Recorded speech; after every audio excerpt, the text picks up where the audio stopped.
الدنيا ماشيه كويس قوي، وانت مربط الصواميل كويس. جيت فجاه قمت فاكك صاموله او اتنين من البتاع ده، هتلاقي الدنيا اتهزت. هو ده اللي حصل بالظبط. انا ماشي. ايه البتاع ده يا عم الحاج انت اللي بتقوله ده؟ صواميل ايه وبتاع ايه اللي بتتكلم عنها؟ بقول لك لو فكيت صاموله او اتنين من البتاع ده هتلاقي الدنيا اتهزت.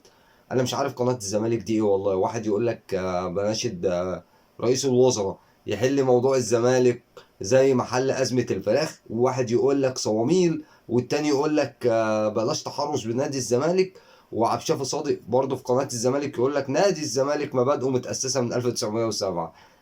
انتوا يا جدعان متاكدين ان انتوا بتعرفوا كره القدم غير اللي انتوا بتتكلموا عنها دي خالص؟ السلام عليكم ورحمه الله وبركاته. يا ريت في بدايه الفيديو تصلوا على النبي، ولو مش مشترك في القناه تنزل اشترك دلوقتي حالا وتفعل زر الجرس عشان يوصلك كل الفيديوهات الجديده. وما تنساش اللايك والشير للفيديو.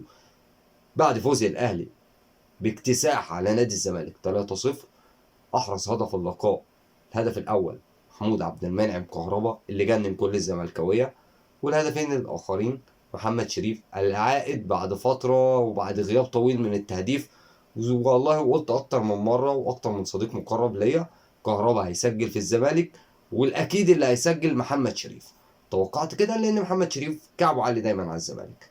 في البدايه انا بحب اسال على عمرو الدرديري. فين عمرو الدرديري؟ مختفي هو وخالد الغندور، محدش سمع لهم صوت. التصريح ده قدام حضرتك على الشاشه قبل المباراه مباشره لعمرو الدرديري. عمرو الدرديري بيقول لك طالما الكهربا بيلعب اساسي مع الاهلي كده انا اطمنت والزمالك هيكسب سكور.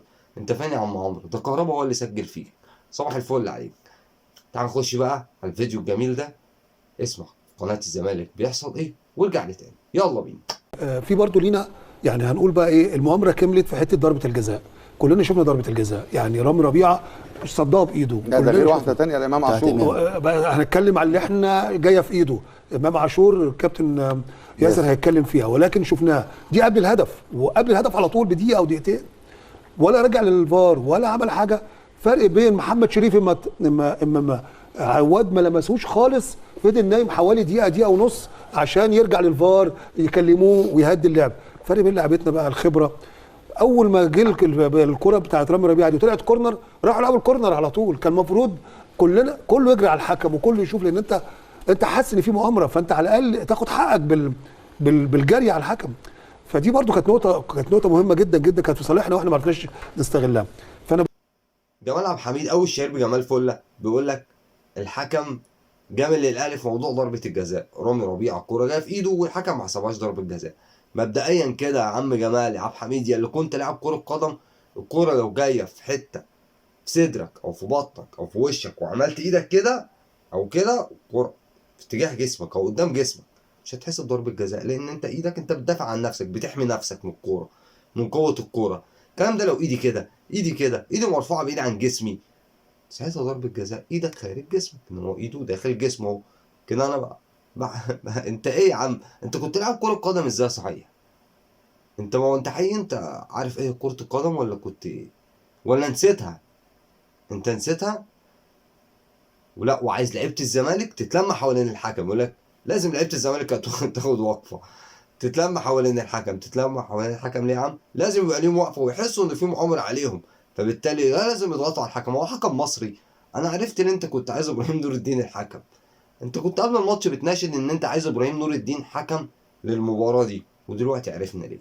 عشان كان هيجاملك على طول ويديك ضربة جزاء. هو ده اللي يحصل من الحكم المصري، هتضغط عليه هيديك ضربة جزاء. انما الاجنبي ولا يعرف اهلي ولا يعرف زمالك، بس هينفذ العدالة التحكيمية.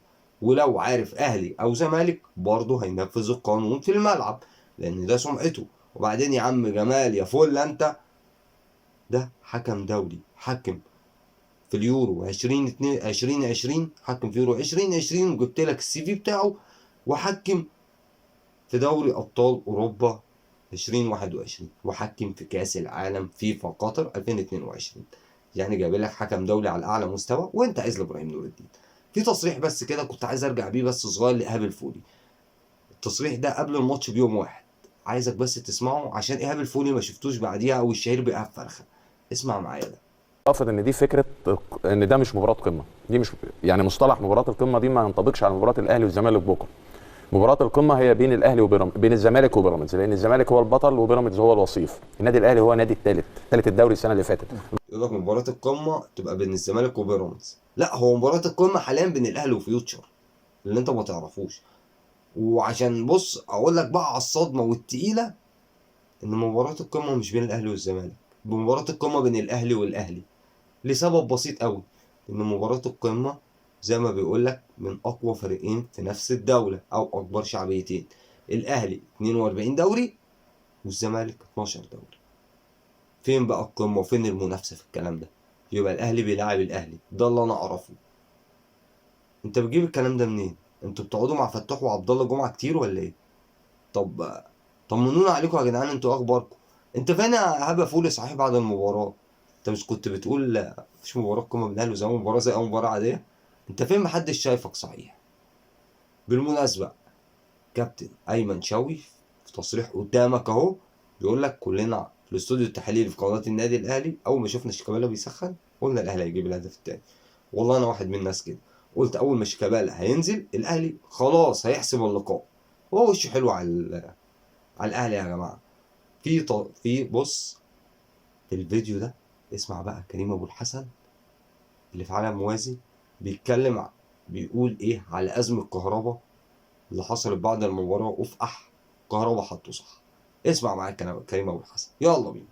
بقترح كمان على الحاج عامر او على اتحاد الكوره ان هم يضيفوا ان اي تصرف فيه ايحاءات وفيه اشارات جنسيه خسيسه من اي لاعب يخرج على النص زي هذا الهارب، لان الفيديو ده يفضل يدينك ليوم القيامه، هتفضل وصمه عار في جبينك وفي تاريخك ان انت تلفظت بهذه الالفاظ امام الملايين ولم تراعي ذوق عام ولم تراعي حرمه لاي حد، لكن ده بيعبر عنك وعن شخصيتك وعن اللي راضيين باللي انت بتعمله ده. العقوبات بتاعتها بتوصل للشطب، الشطب في البند رقم 3 في لائحه الجزاءات والعقوبات بتوصل للشطب، والله وده اقل شيء. بقول لك اقل شيء في الموضوع ده الشط. هما الاسطوره بتاعتكم ايه؟ وبعدين ناس في التلفزيون وفي الاستاديو الصلاة على النبي يا شيخ كريم. سيادة المستشار رئيس النادي بتاعكم بيقول تواشيح دينية على قناة النادي. بيقول ايه ده؟ بيقول حركة ومواعظ يا جدع. يا جدع ده الناس بتقعد تسمعه عشان ما بيقولش كلام خارج. قناة الزمالك ما بيقولوش اي لفظ خارج سواء هو او المحللين او المذيعين. ده انتوا قناة يا جدعان اساس الفحشاء. احنا هنحور على بعض. ده الاسطوره بتاعتكم قبل المباراه راح لجماهير النادي الاهلي وقعد يستفزها، وعندك الفيديوهات على اليوتيوب. لولا حقوق الطابع كنت عرضتها عندك على اليوتيوب. انتوا كل ده عشان كهربا احرز فيكم هدف وجننكم. خلاص مش لاقيين حاجه تقولوها، بس معلش هو فعلا افقح كهربا حطه صح.